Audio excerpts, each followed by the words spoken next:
Welcome back to a Clan a Day podcast brought to you by bagtownclans.com.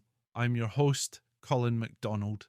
Today, we're journeying through the rugged history of Clan MacGregor, a Highland clan whose motto boldly declares, "My race is royal." The McGregors are a clan whose legacy is as fierce and unyielding as the mountains they called home, a testament to their indomitable spirit and enduring pride. The origins of Clan MacGregor are shrouded in both legend and history. The clan claims descent from Griogar, reputedly the third son of Alpin, King of Scots, who began his reign in 833. This claim of royal lineage is reflected in their ancient motto. However, like much of early Scottish history, the true lineage of the MacGregors remains partly obscured by time, with their earliest verifiable roots in the Highlands dating back to the reign of Malcolm Canmore, 1057 to 1093. By the early 13th century, the MacGregors had established themselves as vassals to the powerful Earl of Ross, with Glenorchy as their primary seat. The first recorded chief of the MacGregors, Hugh of Glenorchy, led the clan during these formative years. The MacGregors fiercely defended their land and autonomy against both local rivals and broader threats. Malcolm MacGregor, chief during the time of Robert the Bruce, fought valiantly at the Battle of Bannockburn in 1314, securing his place in Scottish history. However, the clan's fortunes took a turn when the Campbells, a formidable clan themselves, acquired legal rights to the lands of Glenorchy during the reign of David II. Despite losing their ancestral lands, the MacGregors continued to assert their presence through sheer force.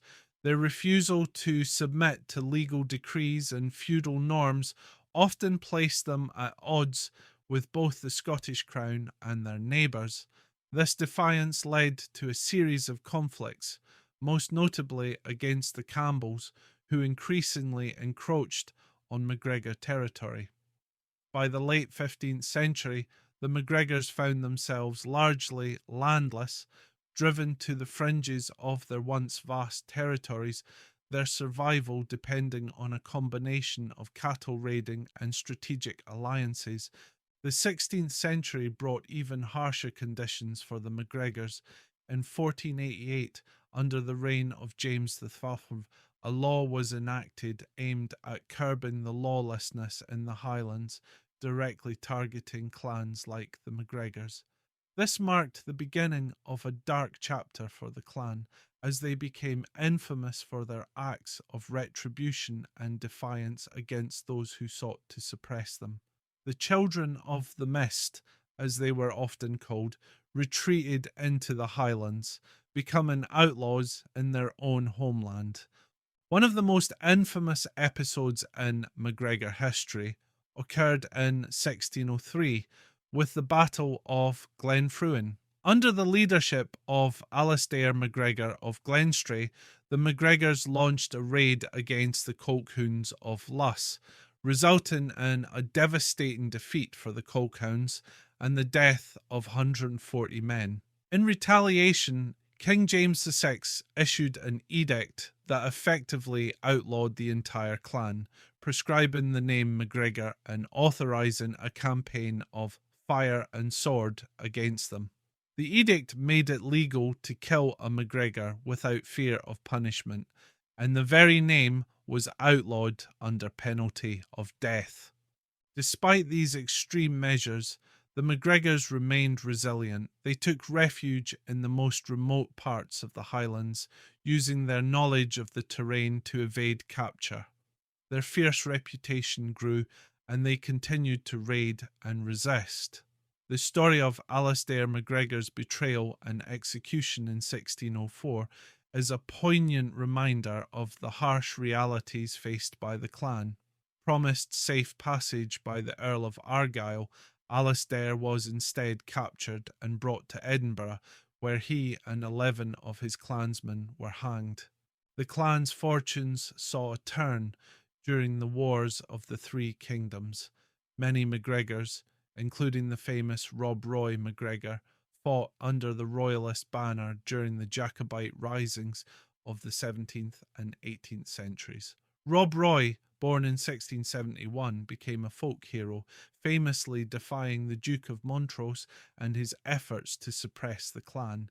He led a band of men in a campaign of resistance and cattle raiding, using guerrilla tactics to outmaneuver his enemies.